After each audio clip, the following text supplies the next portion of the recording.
Et on passe à la section numéro 3. Le premier concept, ça concerne bien sûr la rareté. Donc il est impossible de parler de l'économie, de parler de la science économique, d'accord, sans parler de la notion de rareté. La rareté, c'est le contraire de quoi? De l'abondance.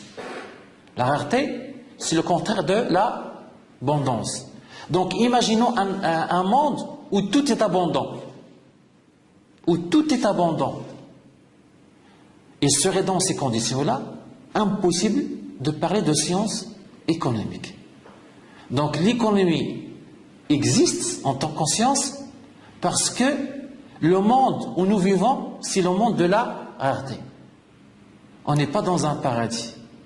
D'accord? Et qui dit rareté dit activité économique, dit travail, dit l'acte de production, dit l'effort. L'économie est une science humaine qui concerne la satisfaction des besoins et l'aménagement de la rareté. L'activité économique des hommes a pour but de satisfaire leurs besoins. Ces besoins constituent le moteur principal de tous les mécanismes économiques. Donc il y a une relation trop étroite entre la notion de rareté et la notion de besoin. Donc ce sont des notions relatives. Donc les individus, les entreprises, les gouvernements, tout le monde doit faire des choix. Parce que tout le monde a des besoins. Mais le problème, c'est qu'il y a une contrainte, c'est la rareté des ressources. Donc la première notion importante en économie, c'est la notion de rareté. Deuxième notion, c'est la notion de besoin, et plus particulièrement le besoin économique. Donc, bien sûr, il y a le besoin au sens large, ça concerne tous les besoins de l'homme. Mais à l'intérieur des besoins humains, il y a des besoins économiques, purement économiques. Pourquoi besoins économiques? Parce qu'il y a une relation entre l'économie et les besoins économiques. Un besoin économique ne peut être satisfait que par des biens économiques. Un bien économique, il est produit. Donc quand on produit les tomates, quand on produit des voitures, quand on produit une moto, quand on produit un bien ou un service, c'est pour satisfaire un besoin. Donc produire une voiture, produire un vélo, produire une moto, produire un cahier, produire un stylo, c'est pour satisfaire un besoin. Quel besoin? Un besoin économique. Le stylo, c'est un bien économique. La voiture, c'est un bien économique. Le vélo, c'est un bien économique. L'ordinateur, c'est un bien économique. Le besoin d'avoir une voiture, c'est un besoin économique. Le besoin d'avoir un stylo, c'est un besoin économique. Donc il y a une relation étroite, trop étroite entre besoin économique et bien économique. Donc nous allons voir les biens par la suite. Maintenant, nous allons nous contenter de parler un peu de la notion de besoin économique. Et considérer comme besoin tout ce qui fait l'objet d'une sensation de manque, qui se traduit par le désir de disposer d'un bien ou d'un service apte à accomplir ce manque. Ça, c'est d'une manière générale.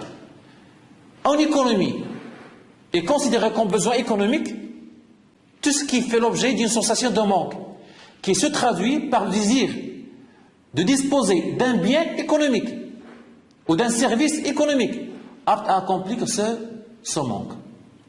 Les besoins économiques sont physiologiques, manger, boire, s'habiller pour se protéger du froid par exemple.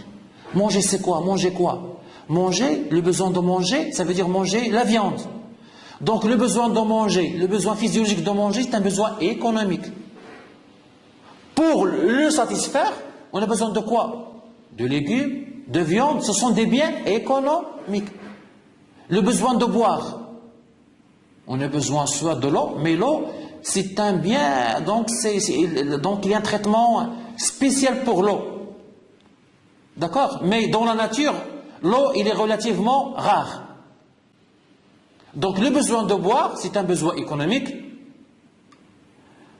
de s'habiller pour se protéger du froid.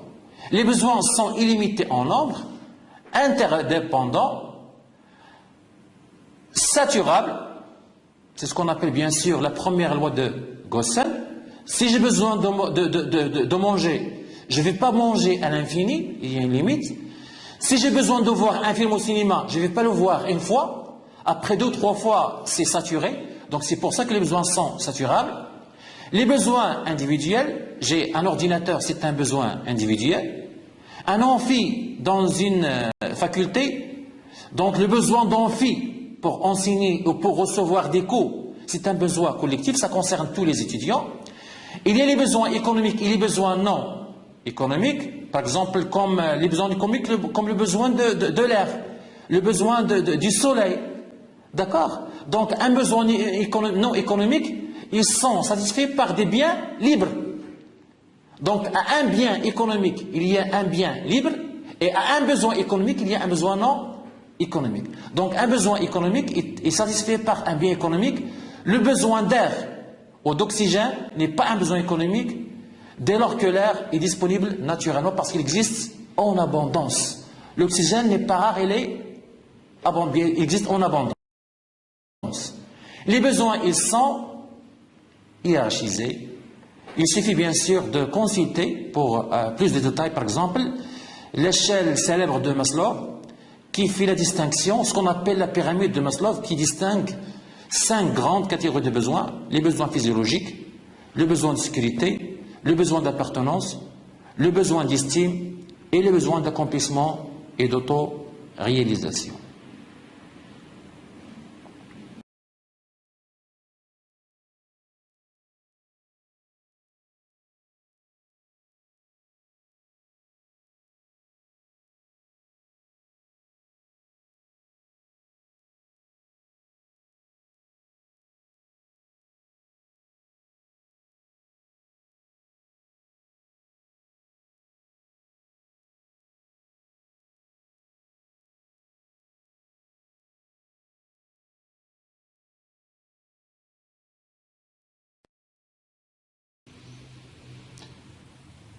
Le troisième concept clé en économie politique ou en sciences économiques, c'est bien le concept de bien économique.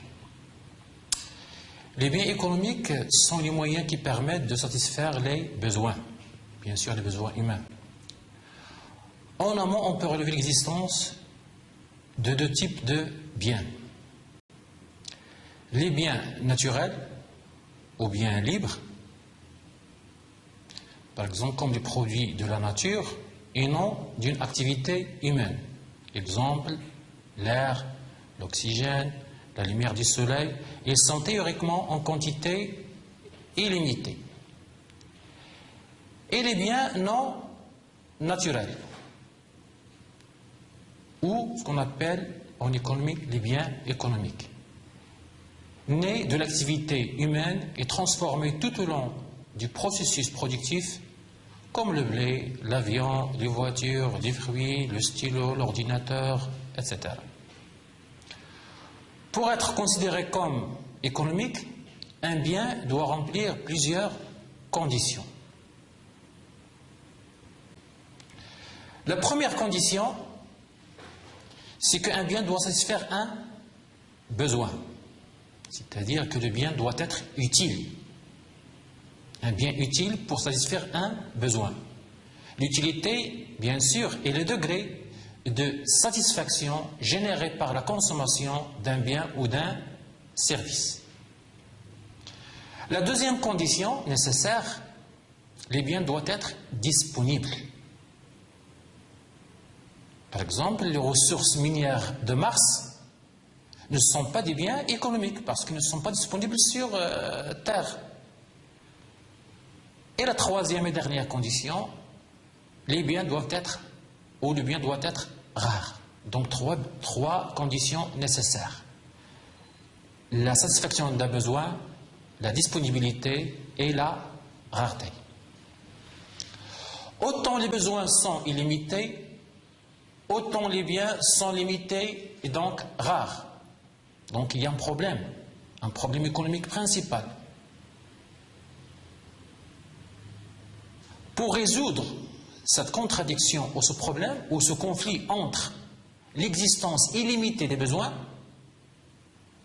et la rareté des biens, l'individu, le consommateur, le producteur, l'État, l'agent économique doit faire des choix, des calculs économiques.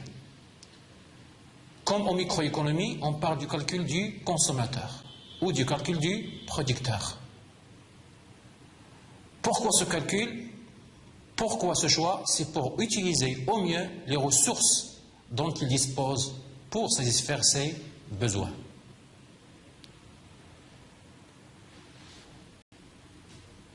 Les biens peuvent être classés selon plusieurs critères.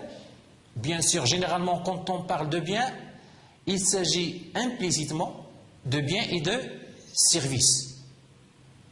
Les biens et services peuvent faire l'objet de diverses classifications. Ils peuvent être classés en biens matériels et immatériels, c'est-à-dire qu'il existe deux grandes catégories de biens économiques, les biens matériels et les services. Qu'est-ce qu'un bien matériel? Un bien matériel est un bien tangible, palpable, un produit physique, qu'on peut le toucher, le voir, le stocker. Exemple, les automobiles, les fruits, les légumes, les habits, les livres, les stylos, tout ça sont des biens matériels. Et les biens immatériels, ce sont des prestations que l'on nomme services, qui sont produits, qui sont dits produits, ne se concrétisant pas par un bien matériel. Ils ne sont pas par conséquent stockables. Une consultation chez un médecin, suivre un cours à la faculté, une coupe de cheveux, des appels téléphoniques, etc. Deuxième type ou catégorie de biens, les biens de consommation finale, biens de production et biens intermédiaires. Qu'est-ce qu'un bien de consommation finale? Donc les biens de consommation finale ou biens finaux, ce sont les biens qu'achètent les ménages. Ils permettent de satisfaire immédiatement les besoins du consommateur. Et bien sûr, le qualificatif final, il a un sens. Il indique quelque chose. Il indique que les biens sont consommés par le consommateur final, en bout de chaîne. Un ménage qui achète un vélo, un individu qui achète un CD, un consommateur qui achète des vêtements, qui achète des bijoux, qui achète des meubles, donc. Mais bien sûr, il n'y a pas que les biens, il y a également des services, par exemple, qui entrent dans la consommation finale, comme la location d'un logement, ou comme le repas dans un restaurant, etc. Les biens de production, c'est ce qu'on appelle les biens d'équipement, généralement les machines. Ce sont ceux qui servent ou qui permettent de produire d'autres biens et qui ne sont pas détruits à la première utilisation. Donc, ce sont des objets de consommation productive. Acheter une machine, des bâtiments, des équipements constituent ce qu'on appelle le capital fixe de l'économie ou de l'entreprise de manière particulière. À côté des biens de consommation finale et des biens de production, il y a une troisième catégorie de biens qu'on appelle les biens intermédiaires. Qui sont les produits bruts utilisés par l'entreprise et dont la transformation et la combinaison avec d'autres produits donneront naissance à un bien de production ou un bien de consommation. Il s'agit aussi de services entrant dans la consommation intermédiaire. Par exemple, assurance des locaux professionnels, l'entretien des ascenseurs d'un hôtel, la maintenance du réseau informatique. Tout ça représente des services entrant dans la consommation intermédiaire.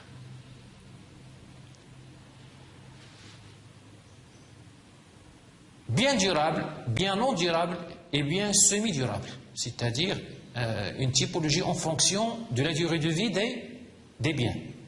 Les biens durables, ils servent plusieurs fois et ils ont une durée de vie assez longue, comme un lave-vaisselle, des meubles, un appareil photo, une voiture, etc.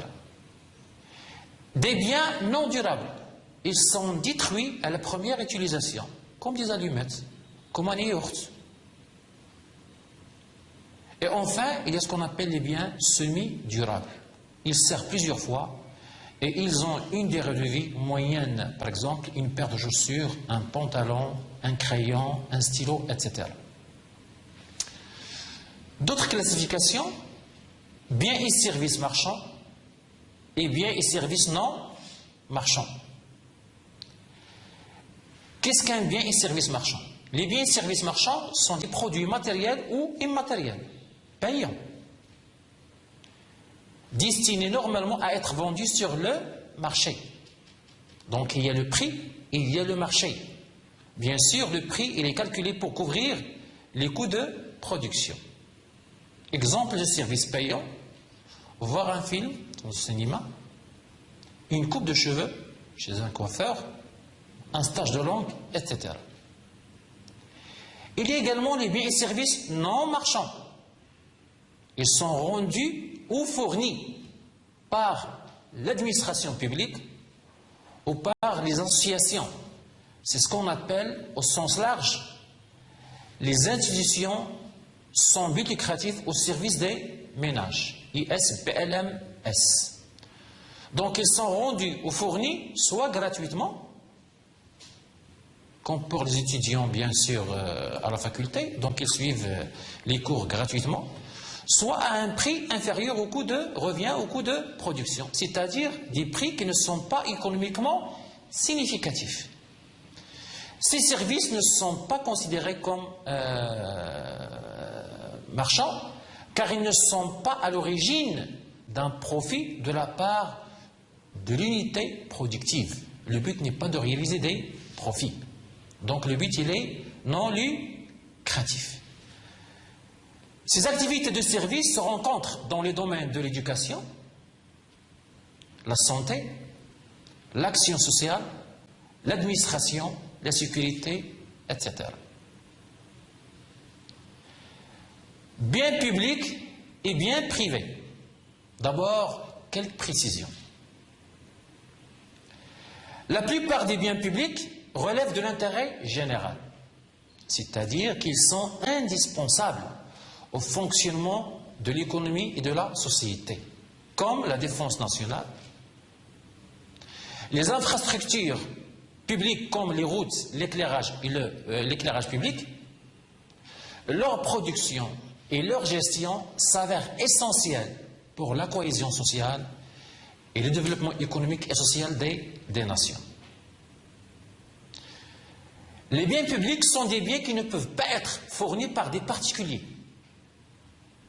ou qui ne peuvent pas être consommés de manière individuelle, surtout lorsqu'ils sont des biens collectifs, ou encore qui ne peuvent pas être appropriés individuellement. Aucun acteur privé n'aura intérêt à produire ce type de biens, car devant un coût trop important, trop élevé, comme par exemple les dépenses militaires pour la défense nationale, ou les dépenses de l'enseignement, ou les dépenses de la santé, cette production ne serait pas rentable pour les particuliers.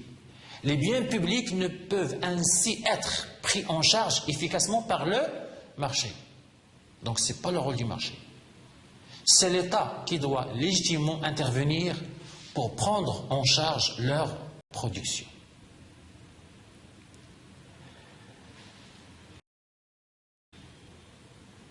Les biens publics sont en sciences économiques des biens ou des services dont l'utilisation est non rivale et non exclusif, d'après bien sûr l'économiste Paul Samuelson,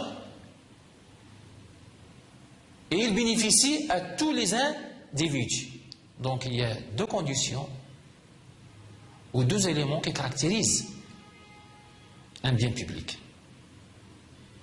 La non-rivalité et la non-exclusivité. La rivalité d'un bien public signifie que sa consommation par l'individu n'empêche pas la consommation du même bien par un autre individu. Exemple. Un phare à l'entrée d'un port permet de guider tous les marins simultanément. La consommation du bien par un agent n'a aucun effet sur la quantité disponible de ce bien pour les autres individus. Par exemple, et je donne un exemple, bien sûr, un exemple qui est plus large, le fait que je respire ne prive pas les autres d'air. Donc il y a la non-rivalité. Donc tout le monde, tous les individus, toute la population est capable de consommer en même temps les biens publics. La deuxième condition, la deuxième caractéristique, c'est la non-exclusion. Parce qu'il y a généralement, le prix n'est pas fixé par le marché. La non-exclusion indique qu'il n'est pas possible d'empêcher un agent de consommer ce bien. Une fois que le bien public est produit, tout le monde peut en bénéficier. Exemple. Le fait qu'un automobiliste regarde un panneau de circulation, par exemple stop, n'empêche pas un autre de le faire. Le fait qu'un étudiant suive un cours d'économie n'empêche pas les autres étudiants de suivre le même cours. Donc il y a la condition de la non-exclusion. Cette impossibilité d'exclure quiconque de la consommation d'un bien résulte du fait qu'on ne peut individualiser les consommations de chacun et ainsi en tarifer l'usage.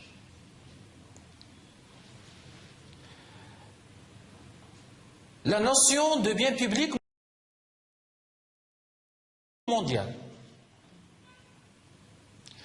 De nouveaux besoins apparaissent avec la mondialisation et l'interdépendance croissante des économies, appelant une réflexion globale au niveau mondial. On définit les biens publics mondiaux en ajoutant deux dimensions aux critères de non-rivalité et de non-exclusion. Quelles sont ces deux dimensions supplémentaires? Il y a la dimension internationale, il y a également la dimension intergénérationnelle. La dimension internationale, les biens publics mondiaux. Donc il y a des biens publics au niveau national, mais ici on parle des biens publics mondiaux, sont définis comme l'ensemble des biens accessibles à tous les États, à toutes les nations, qui n'ont pas nécessairement un intérêt individuel à les produire. Cette définition souligne le caractère universel de ces biens. Leur utilité dépasse le cadre des frontières nationales. Exemple, la préservation de la couche d'ozone. Donc elle concerne le développement de toutes les nations. La couche d'ozone et sa préservation, c'est un bien public international. Une deuxième dimension, la deuxième, c'est la dimension intergénérationnelle. Les biens publics mondiaux concernent plusieurs générations de citoyens. Ils ont une portée intergénérationnelle. Exemple, les préoccupations écologiques, la stabilité climatique, la biodiversité visent à préserver l'environnement tant pour les générations présentes que pour les générations futures, dans une logique de développement durable. À l'opposé des biens publics, il y a les biens privés. Bien sûr, c'est tout à fait le contraire. Donc les biens publics sont définis par rapport aux critères de non-rivalité et de non-exclusion. Les biens privés, ils sont définis par les deux critères de rivalité et d'exclusion. Donc les biens privés purs sont caractérisés par la rivalité et non pas la non-rivalité, et la possibilité d'exclusion et non pas la non-exclusion. C'est quoi la rivalité? C'est-à-dire que la consommation d'une unité du bien par un individu empêche la consommation simultanée de la même unité par un autre consommateur. Et c'est quoi l'exclusion? Cela voulait dire qu'il y a une possibilité, ou il y a la possibilité d'exclure le consommateur qui refuse de payer le prix fixé par le producteur ou par l'entreprise pour consommer le bien qu'il produit. Par exemple, le cinéma. Donc, pour voir le film, il faut payer le prix. Sinon, si on ne paie pas le prix, on n'a pas le droit de voir le film au cinéma. Même chose pour voir un match de football dans un stade, bien sûr. Donc, par exemple, le grand stade de Marrakech, c'est impossible. Donc, on doit acheter un billet. Ceux qui n'achètent pas un billet, ceux qui ne peuvent pas l'acheter, donc ne peuvent pas voir directement sur place le match. Donc, il y a la rivalité et l'exclusion. Donc, voilà la différence entre les biens publics et les biens privés. Il y a également d'autres notions importantes en économie. Il faut également les examiner, parmi lesquelles les notions de rareté, de choix et de coût d'opportunité. Le caractère économique d'un comportement est étroitement associé à la notion de rareté.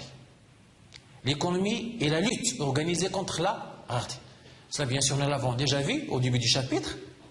La rareté constitue donc l'élément clé, l'élément principal de tout problème économique. C'est la clé. C'est la rareté, bien sûr, qui a même donné naissance ou l'existence à la science économique.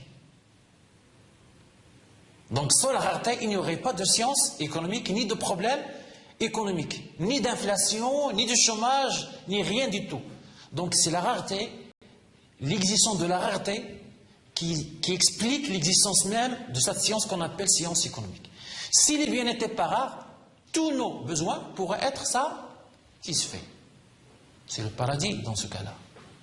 Sous cette hypothèse, nous ne serions jamais confrontés à un problème de choix, d'utilisation de nos ressources entre des usages alternatifs.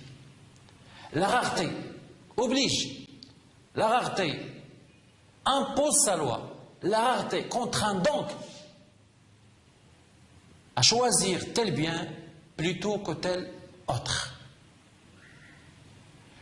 Tout choix implique alors un coût d'opportunité. C'est quoi un coût d'opportunité? C'est-à-dire le coût des opportunités abandonnées, toujours à cause ou en raison de la rareté. Le choix d'une alternative implique en effet le renoncement aux autres alternatives possibles. Autrement dit, le coût d'opportunité d'une décision représente ce qu'on sacrifie lorsqu'on fait un choix. Un consommateur qui a besoin de consommer tant de X et tant de Y, il est obligé, vu la rareté de ses ressources, de choisir une certaine quantité de X et une certaine quantité de Y. Si jamais il décide d'augmenter les quantités de consommées de X, il serait obligé de réduire les quantités consommées de Y. Donc, c'est-à-dire renoncer à une quantité de Y pour consommer plus de X, c'est ce qu'on appelle le coût d'opportunité.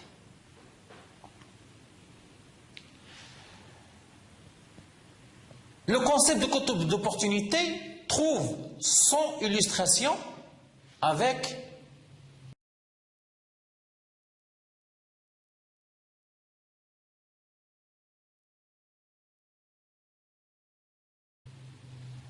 la frontière des possibilités de production, ou ce qu'on appelle la courbe des possibilités de production.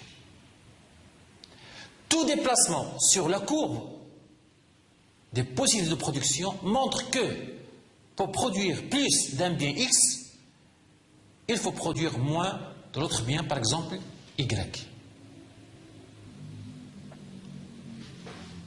Donc d'après le graphique, qu'est-ce qu'on voit? On constate clairement que nous avons le choix entre, nous avons des biens X et des biens Y.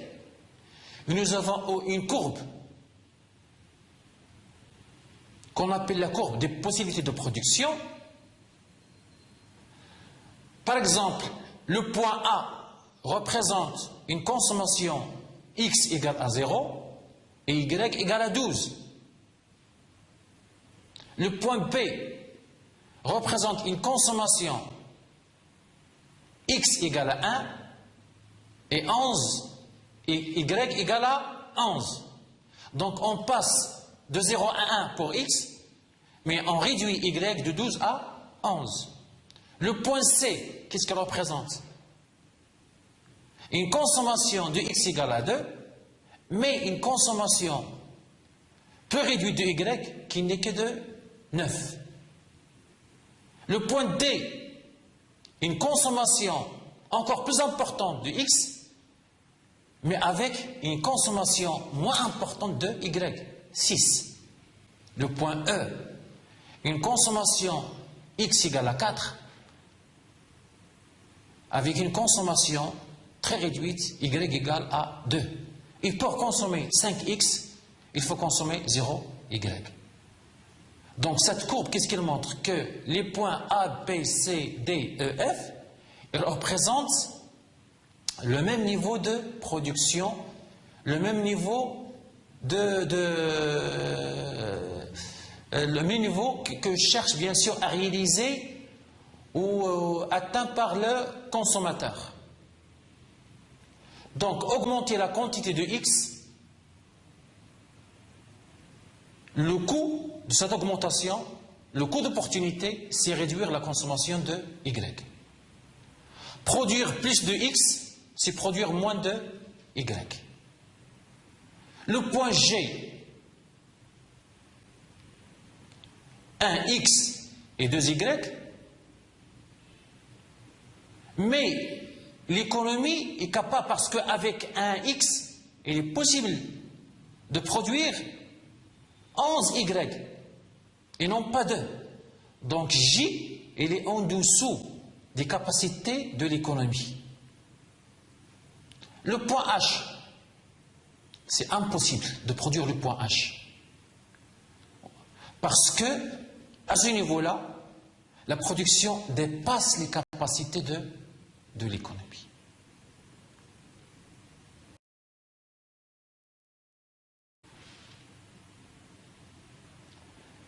La rationalité. En théorie économique, le principe de rationalité est généralement identifié à la recherche du maximum ou du minimum d'une fonction objective, utilité, production, profit, coût, etc.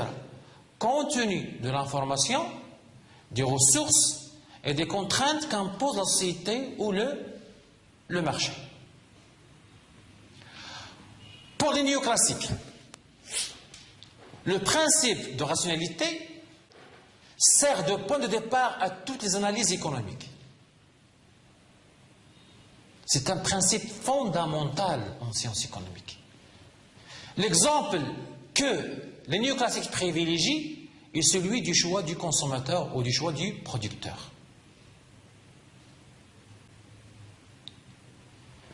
La rationalité du comportement de l'individu et la poursuite de son seul intérêt définissent alors ce qu'on appelle, et nous l'avons déjà vu, bien sûr examiné, définissent alors l'homo economicus, qui est un modèle fictif, c'est-à-dire une façon schématique de représenter les individus dans la théorie néoclassique. Parmi également les concepts ou les questions qu'il faut également examiner, ils sont au nombre de 3, toujours à cause du problème ou du phénomène de la rareté. À cause de la rareté, quoi produire? À cause de la rareté des ressources, il faut également répondre à la question comment produire. Et toujours à cause de la rareté des ressources, il faut également répondre à la question pour qui produire. C'est donc la rareté des biens face au caractère infini de nos besoins qui crée un problème économique, un problème de choix. En raison de la rareté, toutes les sociétés, toutes les économies, qu'elles soient développées ou sous-développées, sont confrontées au même problème. Que produire ou quoi produire? Comment produire et pour qui produire? Deux systèmes économiques permettent de répondre aux trois questions de Samuelson. Donc à ces trois questions de Paul Samuelson. Le système du marché et le système du plan. Bien sûr, nous allons essentiellement réserver notre intervention presque uniquement au système du marché ou à l'économie du marché. Dans une économie de marché où l'État n'intervient pas, où le rôle de l'État est très réduit, ces problèmes sont résolus par le mécanisme des prix. Reprenons les trois questions de Samuelson. Que produire signifie quel bien ou service faut-il produire? Le blé ou des armes? Des fruits ou des légumes? Des voitures économiques ou des voitures de luxe? Et en quelle quantité? Donc il y a deux sous-questions. Quels biens et services faut-il produire et en quelle quantité? Comme les ressources sont rares ou limitées, aucune économie ne peut produire autant de biens et services que ses membres pourraient en désirer. Si l'on produit davantage d'un bien, il faudra réduire, bien sûr il faudra réduire, la production d'un ou plusieurs autres biens. Ici, c'est le mécanisme des prix qui joue le rôle de guide.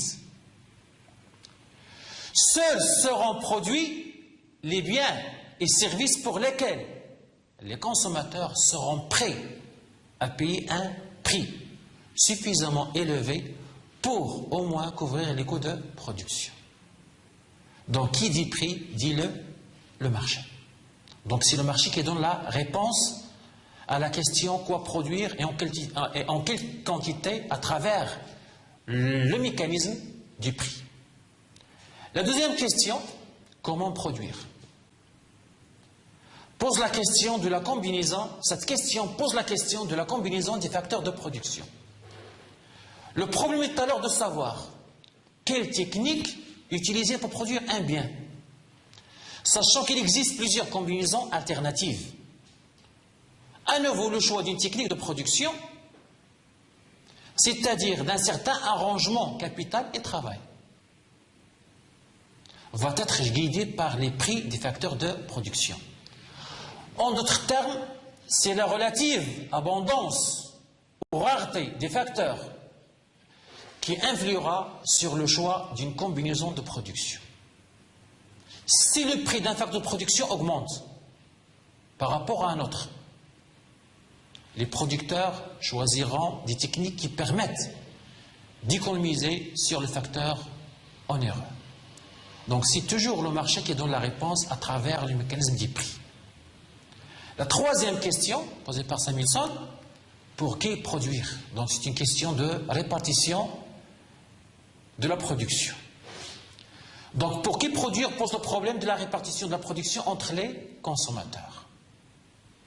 Produire pour les riches ou produire pour les pauvres? Ou produire pour la classe moyenne?